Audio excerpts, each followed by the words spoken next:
आज हम बात करेंगे डायरेक्ट और इनडायरेक्ट स्पीच के बारे में। डायरेक्ट और इनडायरेक्ट स्पीच बेसिकली स्पीच जैसा कि आप देख सकते हैं नरेशन होती है। तो नरेशन वर्ड आया है नरेट से, सुनाना किसी बात को, वर्बली अपने मुंह से हम किसी बात को बताते हैं। तो वो बात जिसको हमने कही है यानी सेकंड पर्सन है, उसने आगे थर्ड पर्सन को वो बात कैसे डिस्क्राइब किया, कैसे आगे बताई है, तो इसी को बोलते हैं डायरेक्ट और इनडायरेक्ट स्पीच के बीच का जो डिफरेंस होता है, जो फर्क होता है।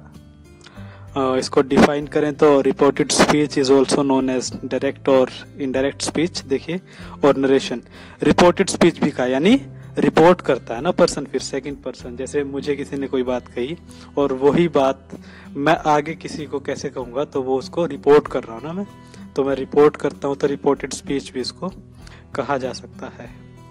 In indirect speech we convey the speaker's message in our own words. ठीक है, अगर मैंने इनडायरेक्ट स्पीच में वो बात कही है जो मुझे पता चली है, यानी इसका मतलब जो मुझे पता चली है मैंने वो हूबहू वो बात आगे किसी को नहीं बताई, वैसे के वैसे वर्ड्स में। जैसे आपने मुझे कोई बात बताई तो मैंने तीसरे पर्सन को वही की वही वर्डिंग उठा के बोल दी, तो उसको बोलेंगे डायरेक्ट स्पीच। लेकिन अगर वो बात मैंने अपने हिसाब से अपने खुद के वर्ड्स में उसको डिस्क्राइब किया तो उसको इनडायरेक्ट स्पीच बोलेंगे। Thus the message can be conveyed in two ways। तो मैसेज दो तरह से भेजा जा सकता है, कन्वे किया जा सकता है। कैसे? Direct speech and indirect speech. So direct speech and indirect speech के जो कुछ रूल्स होते हैं, बेसिकली जो लैंग्वेज के रूल होते हैं, तो वो यहाँ पे हमें फॉलो करने पड़ते हैं कि हम डायरेक्ट स्पीच को, कोई सेंटेंस डायरेक्ट स्पीच में दिया गया है उसको इनडायरेक्ट में चेंज करते हुए उसके जो कंपोनेंट है वो चेंज होते हैं, उनका फॉर्म चेंज किया जाता है। तो वो उसको वो एक रूल के हिसाब से, एक नियम के हिसाब से वो होगा। कैन अगर दिया हुआ है, if can is given in the direct speech, ठीक है, अगर कैन दिया हुआ है तो can will change into could. ठीक है, कैन किस में चेंज हो जाएगा? कुड में। मे दिया हुआ है, it will be change into might, तो ये माइट में चेंज हो जाएगा। मस्ट है तो had to or would have to, इन दोनों में से कोई एक यूज कर सकते हैं मस्ट की जगह पे। ठीक है, अगर must is given in the direct speech so we would be using had to or would have to in the indirect speech. If might is given, might would be same. Should is given, should would be same. Okay, if there would be shall, then it would be should in the indirect speech. तो इस तरह से should हो जाता। But should already is given in the direct speech that it will not change into any other word. ठीक है, तो फिर ये it will remain same, वो same रहेगा। might दिया हुआ तो might है, अगर यहाँ पे may होता तो फिर might होता, लेकिन यहाँ might ही है यहाँ पर, तो वो फिर वो might ही रहेगा, वो चेंज नहीं होगा।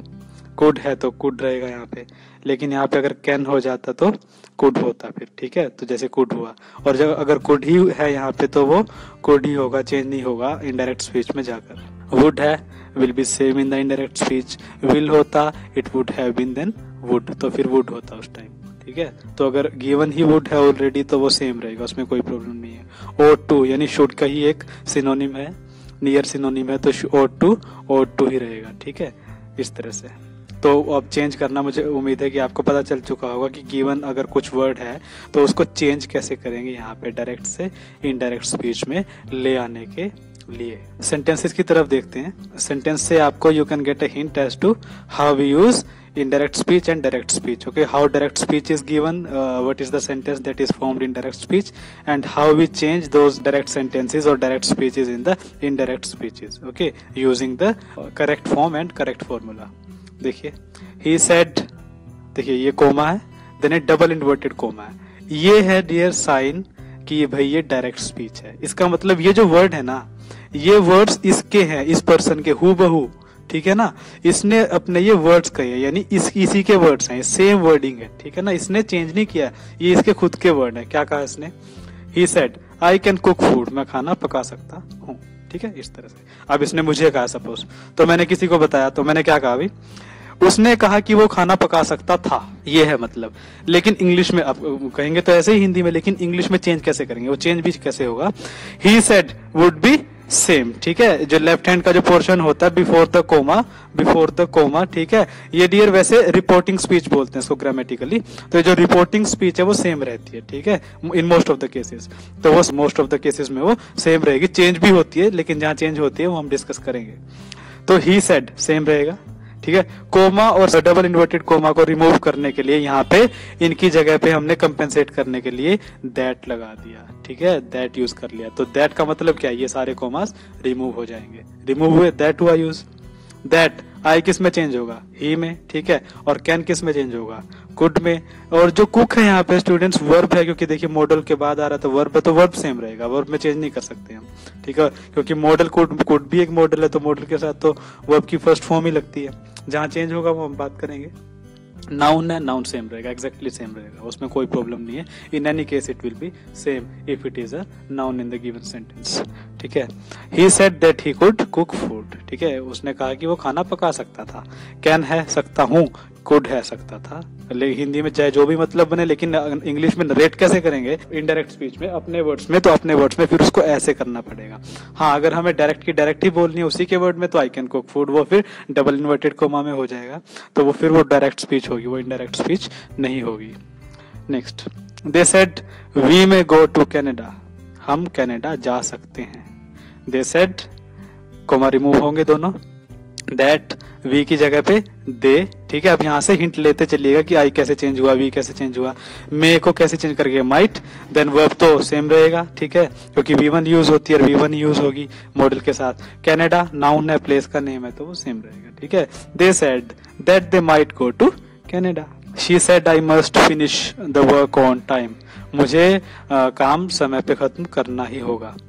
शी सेड दैट होगा आई का शी, क्योंकि वो ही बोल रही है ना, तो फिर उसने आई कौन है यहाँ पे, शी ही तो है, तो आई फिर शी ही होगा, ठीक है, तो सिंपल है। शी मस्ट कैसे चेंज होगा, had to or would have to, सो उन दोनों में से एक चूज कर लिया, हैड टू, ठीक है। She had to finish the work on time, ठीक है, उसको काम समय पे खत्म करना था, तो इस तरह से, ठीक है। हिंदी में मैंने ट्रांसलेट करके बता रहा हूँ, लेकिन आपको इंग्लिश में मतलब सेम ही रहता है, उसमें कोई प्रॉब्लम नहीं होती, लेकिन अपने वर्ड्स में बोलना तो चेंज ऐसे होगा वो, ठीक है ना, एक एक चीज को चेंज करेंगे। आई, शी, मस्ट, हैड टू होता है, वर्ब तो वर्ब रहेगा यहाँ पे, वर्क है, देन टाइम है, नाउन है, दोनों तो सेम रहेंगे, ठीक है। डायरेक्ट और इनडायरेक्ट स्पीच के एग्जाम्पल देखिए। वर्ब कैसे चेंज होगा, verb helping verb, basically helping जो वर्ब है, और हेल्पिंग वर्ब भी हेल्पिंग जो वर्ब होता है कई बार वो मेन वर्ब के जैसे ही काम करता है। देखिए यहाँ पे, नवीन सेड ही इज यंग, नवीन ने कहा वो जवान है। नवीन सेड दैट ही इज कैसे होगा, वॉज, प्रेजेंट होगा तो पास्ट में चेंज हो जाएगा, ये है मतलब। अब यंग है तो एडजेक्टिव है, तो इसमें तो कोई दिक्कत नहीं है, उसको चेंज नहीं कर पाएंगे हम, ठीक है, पार्ट्स ऑफ स्पीच को, तो इज यहाँ पे वॉज हो जाएगा, ठीक है। वर्ब को चाहे हेल्पिंग वर्ब भी सही, लेकिन यहाँ पे वो मेन की तरह काम कर रहा है, तो जो वर्ब है तो वर्ब ही, तो वर्ब यहाँ पे चेंज हो जाएगा, जैसे उसने कर भी दिया, इज यहाँ पे वॉज हमने कर दिया, तो इज को वॉज में चेंज कर दिया हमने, ठीक है, according to demand of the sentence और डिमांड ऑफ द रूल्स, तो इस यहाँ पे वॉज में चेंज हो जाएगा, ठीक है। ऐसा लगता है कई बार कि वो it does not sound natural, जब हम चेंज करते हैं, when we change the direct speech into indirect speech, sometimes the sentence made does not sound natural, okay, or does not sound grammatically correct, but students, this is the rule which we have to apply while making the sentences into indirect speech, okay, तो वो करते हुए हमें apply करना ही होगा, ठीक है। we do not have to look that whether it's sounding natural or not, whether it seems grammatically correct or not, no, this is of no importance here, okay, in this particular case। तो वहाँ पे first जो thing है, first thing that we have to do is we have to change the things according to the rules, ठीक है। तो वो करके अगर वो करेक्ट है, कहीं ना कहीं एक मैथमेटिकल सेंस की तरह इसको चेंज होता है बेसिकली वो, तो अगर वो हो जाता है ग्रामेटिकली करेक्ट, तो बस वो करेक्ट होगा, ठीक है ना। वर्बल इंग्लिश में बेसिकली वो तो कुछ कम ही यूज होते हैं वैसे, लेकिन अगर प्रैक्टिस करोगे तो वो आराम से मतलब एक जो स्पोकन इंग्लिश में भी आ जाएगा। So that is different thing. Isha says I am pretty, Isha says मैं प्रेटी हूँ, ठीक है। आई एम ब्यूटीफुल, इस तरह से कर सकते हैं, कह सकते हैं इसको प्रेटी। ईशा सेज दैट, ठीक है। आई कौन है, ईशा, तो ईशा नाउन नहीं होगा, शी होगा ना, शी, ठीक है।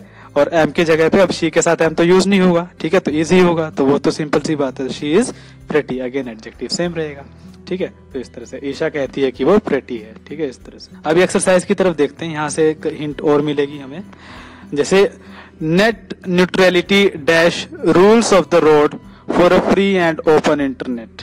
देखिए, net neutrality creates rules of the road for a free and open market. Net neutrality का मतलब ये है कि भाई इंटरनेट जो है उस पे किसी भी गवर्नमेंट का कोई कंट्रोल नहीं होना चाहिए, ज्यादा कंट्रोल नहीं होना चाहिए। जहां बहुत जरूरी है वहां तो होगा ही होगा, लेकिन और जगह पे बहुत ज्यादा पाबंदियां, बहुत ज्यादा रेस्ट्रिक्शंस नहीं होनी चाहिए। तो इस तरह से कर सकते हैं इसको। Net neutrality creates rules of road for a free and open internet, यानी एक जो ओपन इंटरनेट होगा यहाँ, यानी जिसपे किसी पे पाबंदी नहीं होगी, ठीक है। फ्री और ओपन इंटरनेट यानी कोई भी उसको एक्सेस कर सकता है, किसी की भी पहुंच में रहेगा वो। तो इस तरह से नेट न्यूट्रलिटी क्रिएट्स होगा, ठीक है। In the face of the dash cross examination the accused remained stoic होता है इनडिफरेंट, ठीक है। इनडिफरेंट यानी कि उसको क्यों, मतलब जैसे बोल देते कि भाई किसी को कोई फर्क नहीं पड़ता किसी चीज से। अक्यूज्ड यानी जिसपे ब्लेम आया, जिसपे इल्जाम आया, तो वो उसको मतलब क्रॉस एग्जामिनेशन हो रही है, उसने जैसे मतलब उसको कोई फर्क नहीं पड़ा, ना तो वो डरा ना कुछ हुआ, इसने मतलब कह सकते हैं कि कुछ नहीं, उसने रिएक्ट नहीं किया। तो ऐसे ग्रुएलिंग क्रॉस एग्जामिनेशन, ग्रुएलिंग होता बहुत ही डरावनी, ठीक है, कि भाई इस तरह से उसको एग्जामिन किया, इस तरह से पूछताछ की, लेकिन फिर भी the accused remained stoic indifferent, उसको कुछ फर्क पड़ा नहीं। तो ग्रुएलिंग यहाँ पे हो जाएगा। डियर आपको थोड़ा सा कहीं ना कहीं वो वोकेबलरी पे भी थोड़ी सी होल्ड होनी चाहिए, बिकॉज अगर सॉलिड लगाओगे आप, सॉलिड यूज करोगे, सॉलिड यहाँ पे इनकरेक्ट हो जाएगा, ठीक है। तो सॉलिड होता है ठोस, लेकिन फिर भी वो कहीं ना कहीं मोर आपको जो ऑप्शन होते हैं उसमें मोर अप्रोप्रिएट नहीं देखना होता है। You are suppose to see the most appropriate option in the given options, ठीक है ना। गिवन ऑप्शंस में आपको मोर नहीं, मोस्ट, सबसे ज्यादा जो अप्रोप्रिएट है, जो कि ग्रुएलिंग है यहाँ पे, तो वो देखना होता है, ठीक है। टेरिबल भी है, लेकिन वो बहुत ही ज्यादा फिर डरावना हो जाता है, वो अलग हो जाएगा, यहाँ पे वो सेंस नहीं बनेगी। टेडियस होता है बोरिंग, तो वो तो वहां पे नहीं होगा फिर, ठीक है। His success is worthy of dash emulation, देखिए his success is worthy of emulation यानी प्रशंसा के काबिल है उसकी सफलता, ठीक है। वर्दी ऑफ कॉपिंग ऐसा तो नहीं है। वर्दी ऑफ एपिंग, वो भी कॉपिंग का सिनोनिम है, वैसा भी नहीं कर सकते। सिमुलेशन यहाँ पे बिल्कुल नहीं होगा, सिमुलेशन अलग चीज होती है, ठीक है। इमुलेशन होता है कोई तारीफ होती है, प्रशंसा के लायक है उसकी सफलता, प्रशंसा के योग्य है। He had never been offered dash constitution and after a little more than a week's illness he died। देखिए वो कभी भी ऐसा, मतलब उसकी जो बनावट थी शरीर की, मतलब शरीर ऐसा था, वो बहुत ही ज्यादा क्या नहीं था, सपोज सोचिए, सुपर्ब नहीं था, सुपर्ब तो नहीं होगा। एनर्जेटिक भी नहीं होगा। एनर्जेटिक यानी एनर्जी से, अब लग सकता है, यूज हो सकता है, लेकिन अब देखिए नेक्स्ट ऑप्शन की तरफ देखते हैं, तब पता चलेगा कि कौन सा सबसे अप्रोप्रिएट है। डायनामिक कॉन्स्टिट्यूशन, डायनामिक नहीं, यहाँ पे बॉडी की बात हो रही है, डायनामिक नहीं। रोबस्ट होता है एक हट्टा कट्टा जो होता है ना, उसके लिए यूज कर देते हैं कभी कभी। He had never been offer, सोचिए यहाँ पे आप पुट करके देखिए, फिर पता चलेगा। He had never been offered robust constitution and after a little more than a week's illness he died। मतलब एक हफ्ते की, और एक हफ्ता बीमार रहा, उससे कुछ ज्यादा, और फिर वो मर गया, क्योंकि वो कभी भी एक हट्टा कट्टा उसका एक जो है ना एक शरीर नहीं था कभी भी। He had never होता कभी भी नहीं था ऐसा वो, ठीक है, इस तरह से। The priest called upon the families to dash their differences and agree to the wedding। To dash the differences यानी क्या बात कर रहा है, जो अपने जो मतभेद हैं उनको सुलझाने की बात कर रहा है, यानी कम करने की बात कर रहा है। तो क्या कर रहा है, सिंक, देखिए सिंक क्या होता है, डुबा देना, यानी उसको खत्म कर देना। एक आर्ट है लैंग्वेज की, एक ब्यूटी है लैंग्वेज की, तो सिंक यहाँ पे यूज किया। एबोलिश नहीं कर सकते, abolish the differences, because differences बिल्कुल खत्म नहीं हो सकते। इमर्स नहीं हो सकता, आपस में मिलना, वो सेंस नहीं बनेगी, ठीक है। और लोअर भी होता है कम करना, लेकिन सिंक यहाँ पे मोस्ट अप्रोप्रिएट रहेगा, ठीक है। Next, to understand the nature of electromagnetic radiation it is imperative that we grasp the dash nature of light, ठीक है। डैश नेचर ऑफ लाइट क्या है, नेचर क्या है उसका, ड्यूअल नेचर। देखिए यहाँ पे वर्ड दिए स्टूडेंट्स, ट्वाइस, ड्यूअल और double. Twice nature no, twice तो होता दो बार नेचर नहीं होता।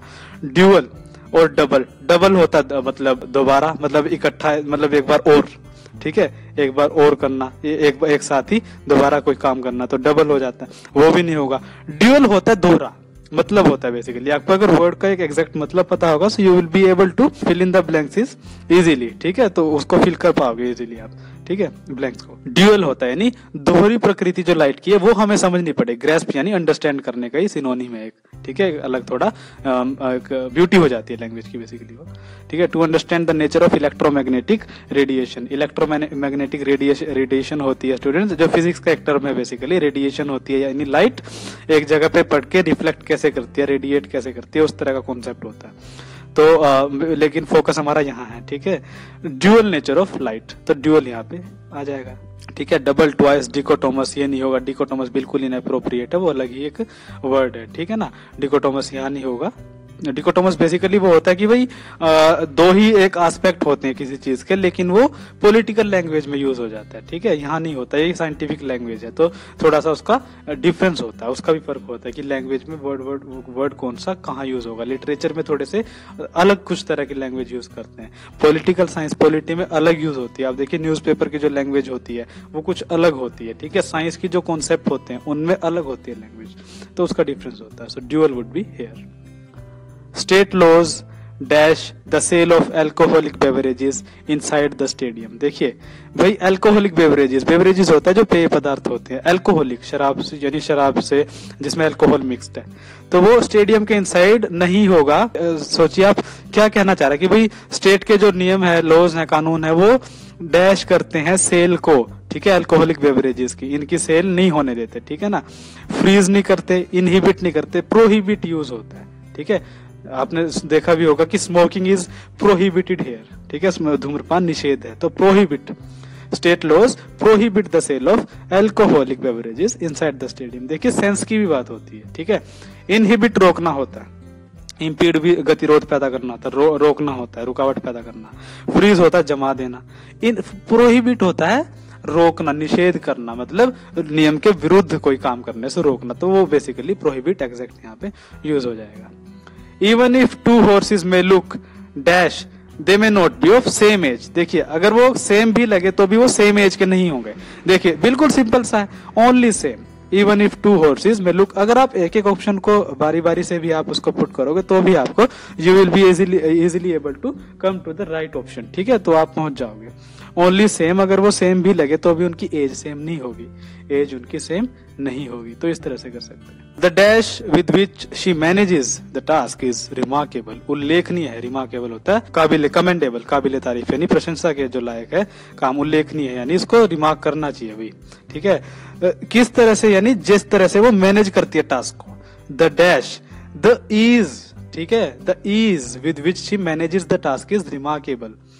जिस आसानी के साथ, ईज होता है जिस आसानी के साथ, ठीक है। द काम विद विच, काम यूज नहीं हो सकता यहाँ पे, ठीक है, क्योंकि आपको जनरल जो सेंटेंसेस फ्रेम होती है उनकी एक थोड़ी सी अंडरस्टैंडिंग होनी चाहिए। उसके लिए स्टूडेंट्स आपको क्या करना चाहिए, I would suggest you to read something or the other in a day. कुछ ना कुछ पढ़िए, आप रीड करोगे सेंटेंसेस को तो वहां से अपने आप ग्रेस्प हो जाएगा कि क्या यूज होना चाहिए।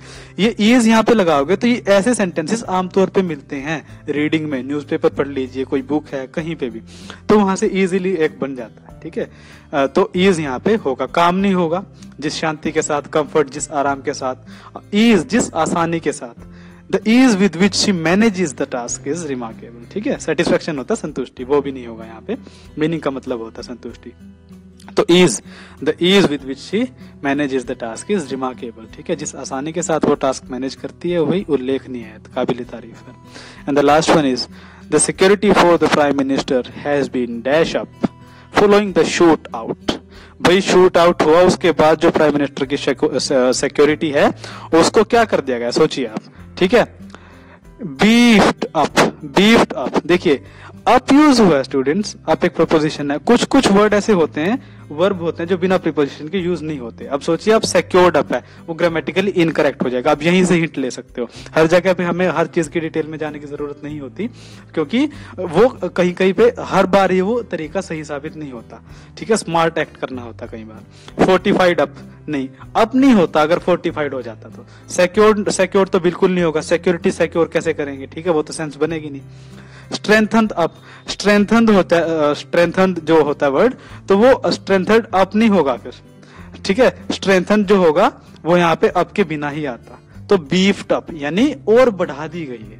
बीफ्ड अप होता है पैक कर देना, एक तरह से बढ़ा देना और उसको कंसोलिडेट कर देना, ठीक है ना, इकट्ठा करके एक ऑर्गेनाइज्ड वे में, संगठित वे में उसको कर देना, तो बीफ्ड अप होता है, ठीक है।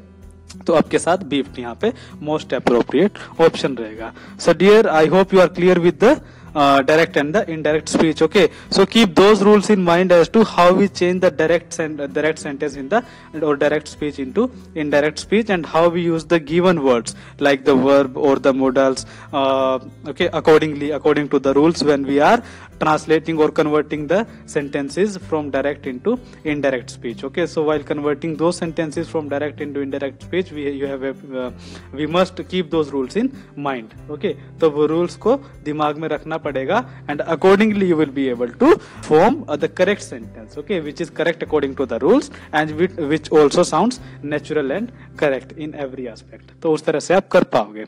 So thank you very much again.